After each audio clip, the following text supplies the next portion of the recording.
Halo Sobat, salam sehat. Selamat berjumpa dalam pembelajaran pembinaan jabatan fungsional auditor. Pembinaan jabatan fungsional auditor terdiri dari 3 unsur yang terkait, yaitu pembinaan karir, pembinaan kompetensi, dan pembinaan kinerja. Pembinaan karir dimulai saat seorang aparatur sipil negara atau ASN menjalani proses untuk diangkat dalam jabatan auditor. Pengembangan atau peningkatan jabatan atau pangkat sampai dengan pemberhentian sebagai auditor dan atau sebagai ASN. Sama dengan pembinaan karir, pembinaan kompetensi juga bermula dari proses seorang ASN diangkat dalam jabatan auditor sampai dengan pemberhentian sebagai auditor atau sebagai ASN. Mengapa demikian? Sedangkan pembinaan kinerja dimulai pada saat seorang ASN menduduki jabatan auditor sampai dengan pemberhentian sebagai auditor atau sebagai ASN.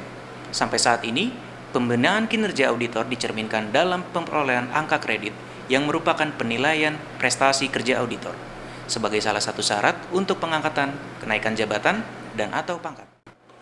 Pembelajaran kali ini masuk dalam unsur pembinaan karir subbahasan pengangkatan dalam jabatan fungsional auditor. Ayo kita masuk. Ayo kita belajar.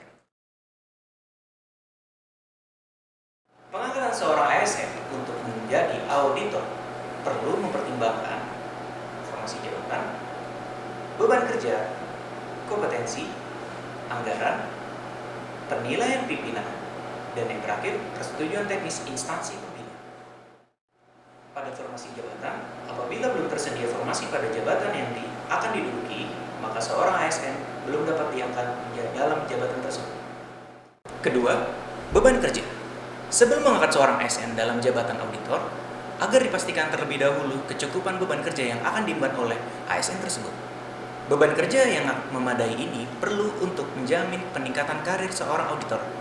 Apabila beban kerja atau penugasan pengawasan tidak memadai, dapat berakibat tidak berkembangnya karir ASN yang bersangkutan. Ketiga, kompetensi. Hal ini diperlukan agar auditor yang diangkat memiliki pengetahuan, keterampilan, dan sikap sesuai dengan standar kompetensi untuk menjalankan tugas sesuai jabatannya. Keempat, anggaran. Setelah ASN menduduki jabatan auditor, selain diwajibkan menjalani tugas jabatannya, ASN tersebut juga akan mendapatkan hak antara lain berupa tunjangan auditor. Kelima, adanya penilaian pimpinan. Bahwa ASN yang diusulkan untuk diangkat dalam jabatan memiliki sikap dan kinerja yang baik.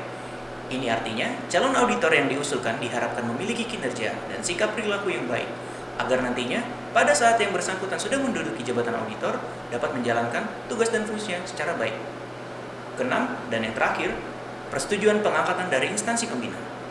Salah satu persyaratan agar seorang ASN dapat diangkat dalam jabatan auditor adalah adanya persetujuan teknis pengangkatan dari instansi pembina auditor.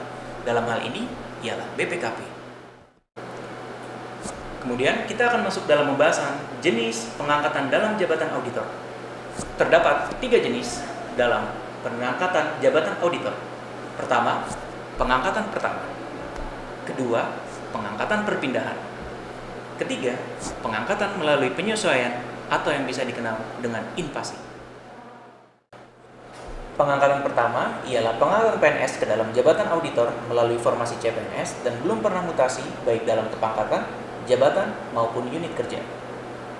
Pengangkatan perpindahan ialah pengangkatan pegawai negeri sipil dari jabatan lain seperti jabatan fungsional umum, struktural, atau jabatan fungsional tertentu lainnya ke dalam jabatan auditor. Kemudian untuk pengangkatan melalui penyesuaian atau invasi ialah pengangkatan ke dalam jabatan auditor dengan persyaratan dan kemudahan tertentu bagi PNS yang berasal dari staf pengawas atau pejabat fungsional umum dan pejabat struktural yang telah dan masih melaksanakan tugas pengawasan di lingkungan APIP. Berikut ini ialah persyaratan untuk pengangkatan pertama. Untuk auditor terampil, syarat pertama ialah statusnya sudah menjadi pegawai negeri sipil atau ASN. Kedua, ijazah D3 atau yang sederajat. Ketiga, pangkat pengatur golongan ruang 2C. Keempat dan terakhir, setiap unsur penilaian DP3 atau SKP paling kurang bernilai baik dalam 1 tahun terakhir. Kemudian untuk auditor ahli ialah status PNS. Kedua, ijazah S1 atau D4 atau yang sederajat. Ketiga, pangkat penata muda golongan ruang 3A. Dan yang keempat, setiap unsur penilaian DP3 atau SKP paling kurang bernilai baik dalam 1 tahun terakhir. Lalu, pengangkatan melalui perpindahan ialah sebagai berikut. Untuk auditor terampil, syarat pertama ialah pada saat diusulkan sudah harus berstatus PNS. Syarat kedua, ijazah minimal D3 atau yang sederajat. Syarat ketiga, pangkat minimal pengatur golongan ruang 2C. Syarat yang keempat, setiap unsur penilaian PPK PNS paling kurang bernilai baik dalam 2 tahun. Syarat yang kelima, telah lulus bersertifikasi jabatan auditor terampil. Syarat yang keenam, usia paling tinggi 53 tahun sesuai Permenpan RB nomor 13 tahun 2019. Syarat yang ketujuh, tersedia formasi di jabatan auditor yang akan diduduki. Dan syarat yang terakhir, memiliki pengalaman dalam pelaksanaan tugas di bidang jabatan fungsional yang akan diduduki paling kurang 2 tahun, sesuai Permenpan RB nomor 13 tahun 2019. Sedangkan untuk auditor ahli, syarat yang pertama ialah pada saat diusulkan sudah harus berstatus PNS. Syarat yang kedua, ijazah minimal S1 atau D4 atau yang sederajat. Syarat yang ketiga, pangkat minimal penata muda golongan ruang 3A. Syarat yang keempat, setiap unsur penilaian PPK PNS paling kurang bernilai baik dalam 2 tahun terakhir. Syarat yang kelima, sudah memiliki sertifikat jabatan auditor ahli. Syarat yang keenam, usia paling tinggi sesuai Permenpan RB nomor 13 tahun 2019. Untuk auditor pertama dan auditor muda ialah 53 tahun. Untuk auditor madya ialah 55 tahun. Untuk auditor utama 60 tahun. Dan untuk auditor utama yang diangkat dalam jabatan fungsional ahli utama yang lain ialah 63 tahun.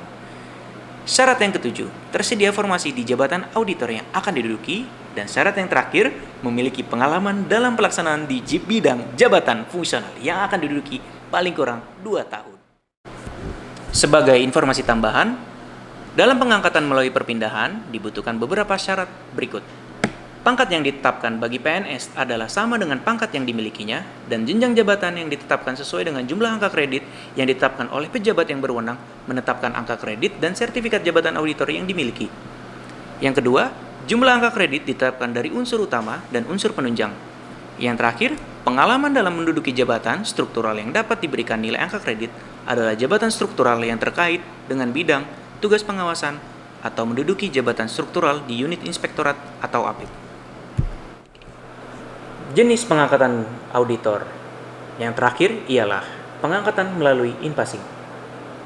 Sebagai informasi, penyesuaian atau in-passing dalam proses pengangkatan PNS dalam jabatan fungsional guna memenuhi kebutuhan organisasi sesuai dengan peraturan perundangan dalam jangka waktu tertentu.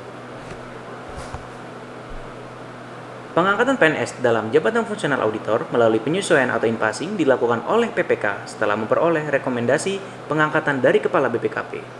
Pengangkatan PNS dalam jabatan fungsional auditor melalui penyesuaian atau in-passing dilakukan paling lambat pada tanggal 6 April 2021.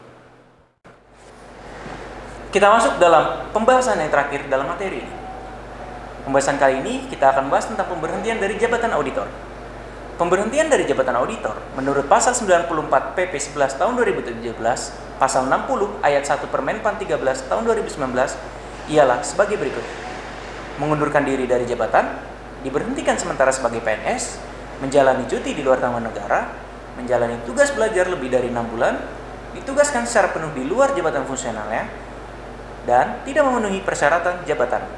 Sebagai informasi tambahan, PNS yang diberhentikan dari jabatan fungsional karena sebab diberhentikan sementara sebagai PNS, menjalani cuti di luar tanggungan negara, menjalani tugas belajar lebih dari 6 bulan, dan ditugaskan secara penuh di luar jabatan fungsionalnya, dapat diangkat kembali ke dalam jabatan fungsional auditoring sesuai dengan jenjang terakhir apabila tersedia lowongan. Sekian materi microlearning kali ini. Sampai jumpa di konten-konten materi microlearning berikutnya. BPKP hadir, BPKP bermanfaat. Sekian, Assalamualaikum warahmatullahi wabarakatuh.